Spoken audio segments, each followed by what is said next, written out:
Welcome to my channel Kim Tan HD. Senang sekali gue Kim Tan bisa kembali menyapa kalian semua, tentunya hanya di Kim Tan HD yang pastinya bakal nge-share pengalaman gue selama mengarungi dunia pelangi maupun dunia yang lainnya ataupun hal-hal yang berkaitan dengan dunia pelangi. Guys, di video kali ini gue bakal sharing tentang apa itu ciri-ciri dari penyakit HIV alias HIV. Wow. Kalian mesti tahu sih, mesti harus tahu sejak dini ya, karena kadang-kadang kebanyakan orang nggak tahu sih apa aja ciri-cirinya, so mereka akhirnya telat mengetahui kalau mereka ini positif HIV. Mengerikan ya. Ya udah, nggak usah berlama-lama, mari kita mulai. Jadi penyakit HIV atau HIV ini adalah penyakit yang menyerang sistem kekebalan tubuh kita.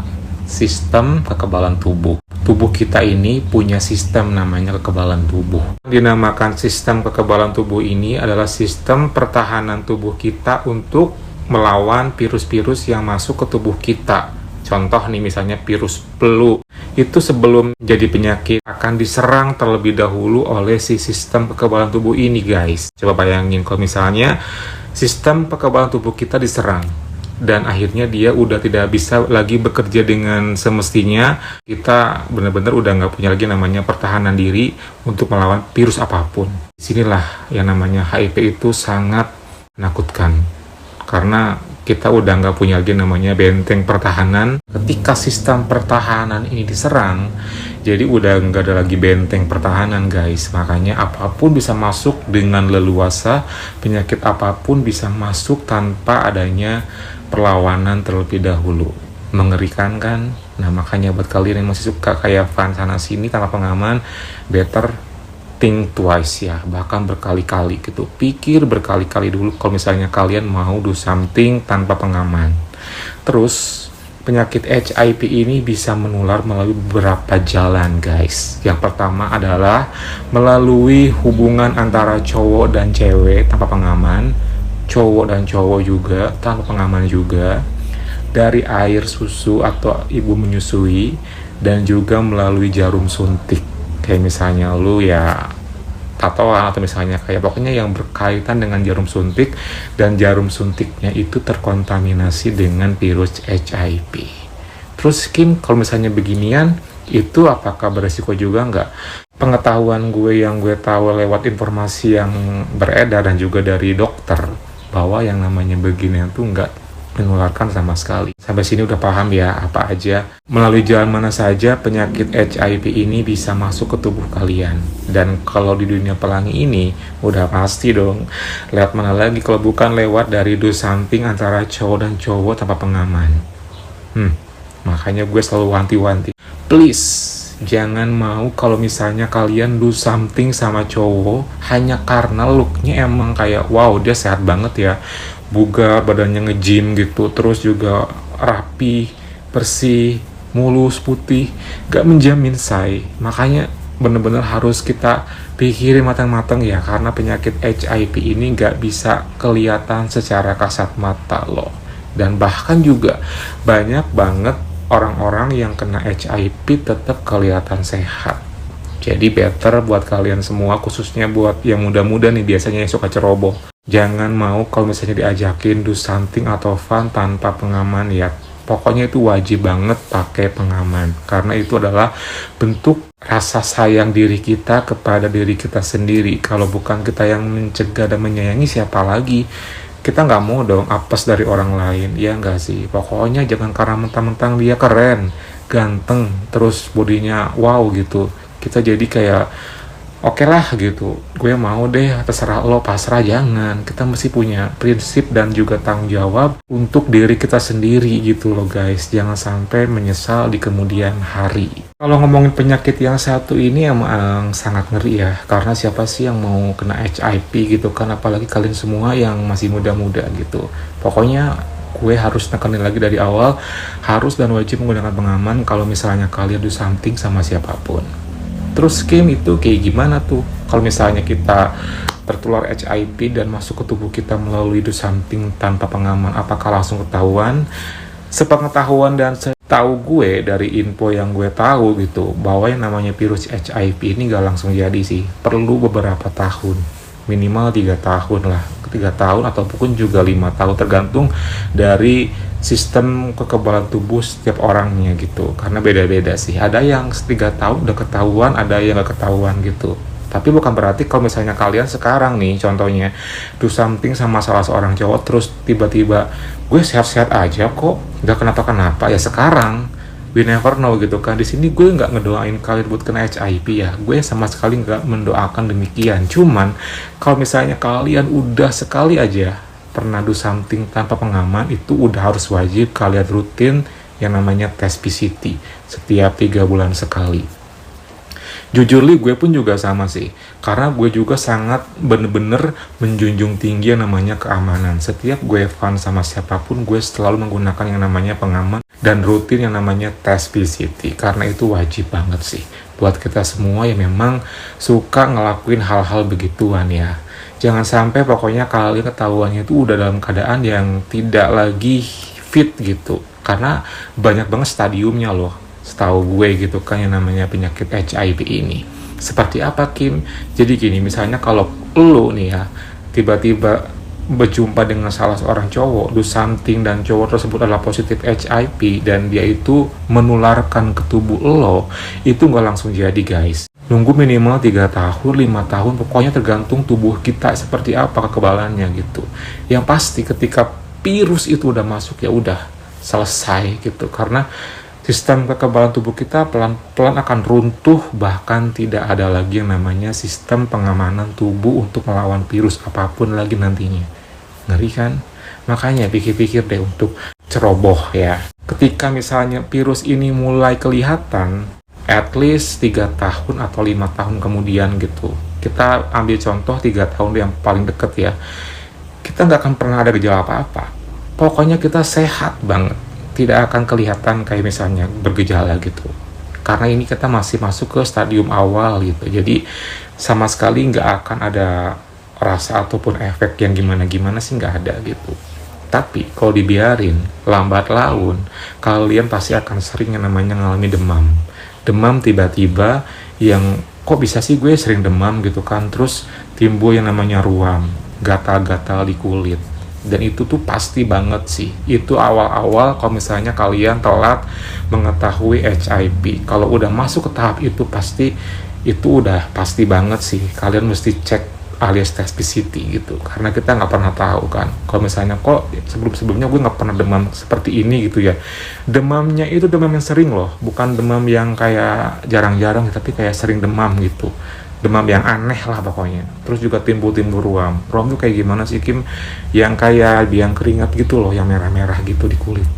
Itu sih yang pasti gejala awal banget dari ciri-ciri HIV ini guys.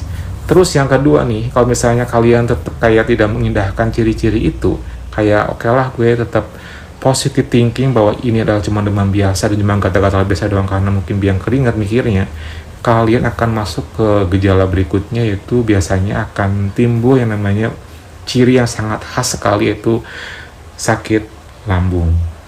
Dan sakit lambung ini suka dikaitkan dengan kayaknya gue telat makan gitu, kayaknya gue punya mah deh, kayaknya gue mungkin makannya nggak teratur gitu. Kalau kita misalnya jeli gitu, kita pengen tahu apa sih akar dari penyakit lambung ini, kita harus sudah tahu. Karena kita sebelumnya pernah do something tanpa pengaman, better kalian harus buru-buru yang namanya tes PCT. Siapa tahu kan kita, banyak sekali orang yang suka kayak mikir penyakit lambung yang mereka rasain ini adalah penyakit lambung biasa gitu. Padahal itu ada pemicunya sih. Dan kalau misalnya kalian fokusnya ke lambungnya doang, itu nggak akan ada artinya. Karena akarnya itu bukan dari lambungnya doang sih, tapi dari penyakit HIV-nya ini sendiri. Jadi, kalau misalnya kalian berobat terus penyakit lambungnya sampai nggak sembuh-sembuh gitu kan, kalian bakalan sia-sia sih. Akarnya nggak diobatin masalahnya gitu. Jadi, better kalau misalnya kalian udah mengalami namanya demam sering kayak gitu, terus timbul ruam-ruam juga, tiba-tiba malah ke sakit lambung kayak mah gitu kan, better kalian harus segera tes PCT ya, itu wajib sih, saran dari gue. Apalagi kalian punya riwayat yang namanya do something tanpa pengaman. Terus berikutnya apa lagi Kim? Kalau misalnya kalian udah nggak mengindahkan lagi penyakit lambung dan kalian tuh kayak mikirnya ya udahlah ini mungkin karena emang gue telat makan atau gue punya mah gitu kan, terus nggak begitu kayak khawatir dan penyakit itu pun juga nggak sembuh-sembuh kayak kambuh-kambuhan gitu, akan timbul lagi ke stadium berikutnya, stadium 3, yaitu naik menjadi penyakit TB alias paru. Nah inilah yang kadang-kadang nggak disadari gitu loh guys, karena kita nggak pernah tahu sih penyakit TB ini tuh TB yang menularkah atau TB yang nggak menularkah. Soalnya ada 2 jenis penyakit TB juga. Yang nggak menular ini yang biasanya itu tidak akan kita sadari gitu, karena kita nggak pernah batuk-batuk, kita nggak pernah kayak merasa gimana-gimana, kita kayak sehat-sehat aja sih gitu. Secara kalau yang namanya penyakit TB ini kan jelas banget ciri-cirinya itu kita kayak batuk berdahak gitu kan, kayak sering batuk-batuk gitu kan, tapi kok gue nggak pernah batuk tapi tiba-tiba ada TB gitu kan. Nah ini mesti harus kalian waspadai guys, karena kalau udah masuk ke tahap ini berarti HIV kalian tuh udah bener-bener bukan main-main lagi guys. Virusnya ini udah berkembang kemana-mana gitu. Jadi dari awalnya cuma demam, timbul ruam, terus juga gatal-gatal, lambung, ke TB. Dan TB ini biasanya yang kadang-kadang tanpa disadari adalah TB yang tidak menularkan, alias tidak ada ciri-ciri penyakit TB yang seperti orang tahu pada umumnya, alias batuk-batuk gitu loh guys. Terus kayak gimana Kim kita bisa tahu kalau misalnya ini penyakit TB? Mesti melalui namanya tes rongsen. Dan mesti juga kita udah bener-bener tahu dulu nih apakah kita emang positif HIV atau bukan gitu loh guys. Makanya di sini gue saranin pokoknya buat kalian yang udah pernah do something sekali ataupun 2 kali bahkan berkali-kali dan kalian mengalami gejala-gejala kayak gitu, better kalian tes PCT ya, supaya ketahuan dulu akarnya. Siapa tahu kalau misalnya ternyata akar permasalahannya ini adalah dari penyakit HIV sebenarnya gitu loh. Dan satu lagi guys, ketika udah masuk ke ciri-ciri dari penyakit TB ini biasanya akan timbul yang namanya jamur di mulut. Wow, kayak gimana Kim? Pokoknya lu search aja di Google deh kayak gimana itu bentuk jamur yang ada di mulut ya. Kalau misalnya kalian udah sakit lambung tiba-tiba timbul jamur gitu, itu pasti kalau misalnya dokternya yang jeli dan udah menyarankan tes PCT, itu udah fix sih. Pasti itu namanya HIV. Dan seiring waktu berjalan, kondisi tubuh kalian pun juga akan semakin melemah. BB pun akan menurun. Terus udah kayak gitu, pokoknya bener-bener kayak drop lah gitu. Drop itu cepet banget loh. Karena kalau misalnya udah di stadium ini tuh bener-bener kayak tubuh tuh udah mulai melemah gitu loh guys. Bahkan juga ada beberapa orang yang mengalami kerontokan rambutnya, ada yang menghitam kulitnya, ada yang tiba-tiba kurus dengan drastis gitu, karena udah masuk ke stadium TB gitu. Dan ini udah sangat mengkhawatirkan sih guys, kalau misalnya kalian masih belum ketahuan juga kalau ternyata emang akar permasalahannya ini semua itu dari penyakit HIV. Misalnya nih, kalau udah ke tahap itu, udah timbul jamur, timbul TB yang tanpa gejala, dan kalian masih belum tahu juga apakah penyebab utamanya dari HIV atau bukan, itu sih akan lebih mengkhawatirkan lagi ya guys, karena akan naik lagi ke stadium berikutnya, yaitu yang namanya kelenjar getah bening. Ini sih jujur kayak ngeri ya, karena kalau misalnya udah menyerang kelenjar getah bening itu ya banyak banget sih resiko yang benar-benar bakal kalian alami nantinya gitu. Dan itu bukanlah penyakit yang biasa guys, bukan penyakit yang main-main gitu kan. Kalau misalnya udah masuk ke tahap kelenjar getah bening ini gitu, perlu penanganan khusus, perlu pengobatan khusus, dan bener-bener itu udah tahap yang harus kita tuh aware banget, dan kita tuh udah harus bener-bener kayak sadar banget kalau kita ini ya Allah alam gitu kan, yang namanya hidup gitu kan, kita gak pernah tahu yang namanya usia gitu. Itu sih, jadi pokoknya kalau misalnya udah masuk ke tahap itu, kita udah harus bener-bener kayak aduh telat nih, pasti ini telat nih ketahuannya gitu. Karena pokoknya udah di tahap pertama dan kedua aja itu udah telat sebenarnya sih, udah telat banget guys. Apalagi kalau misalnya udah kena ke lambung sih, jujur udah telat ya sebenarnya gitu. Tapi nih kalau misalnya udah naik ke TB dan ke kelenjar getah bening, itu udah tahap yang sangat mengkhawatirkan dan harus benar-benar diobati secepat mungkin ya. secepat mungkin. Ditambah kondisi badan pun juga udah mulai drop banget, udah kurus, udah bener-bener mengkhawatirkan gitu. Kalau misalnya kalian telat juga tidak mengobati itu semua, ya cuman satu pilihannya sih, berakhir dengan seperti itu.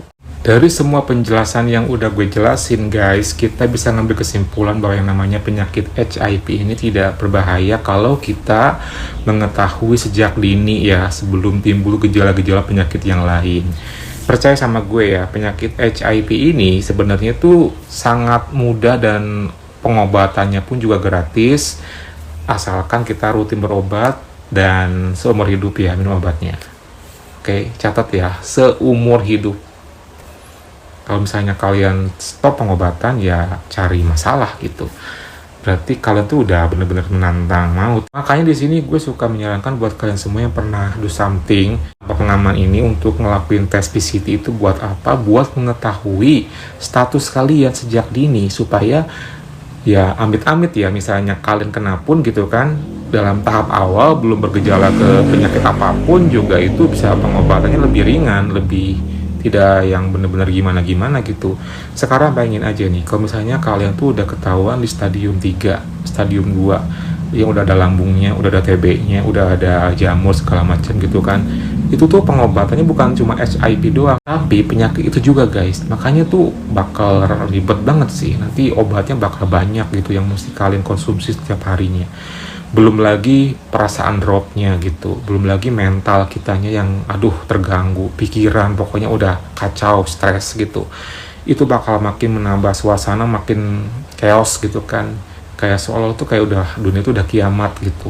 Makanya buat kalian semua nih yang masih suka ceroboh, suka ngeyel gitu, meskipun gue sehat-sehat aja kok, gue udah pan sama sini tanpa pengaman, gue nggak pernah tuh ngerasain gitu-gitu.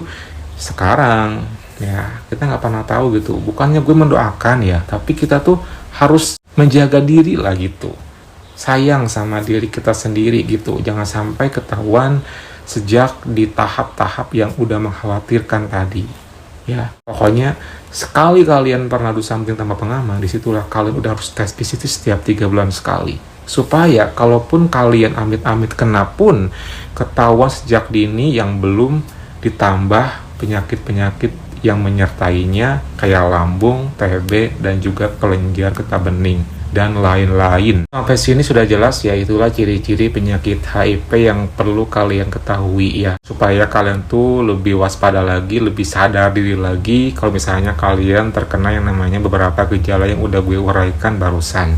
Jangan sampai kalian telat mengetahui bahwa kalian ini adalah positif HIV ya, jangan sampai. Pokoknya kita better mengetahui sejak dini supaya semuanya itu aman, terkendali, dan kita bisa hidup lebih lama lagi, lebih sehat lagi ya.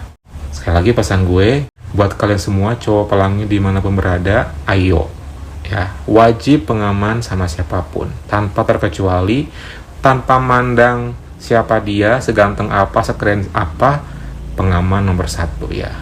Itu wajib banget, wajib pokoknya.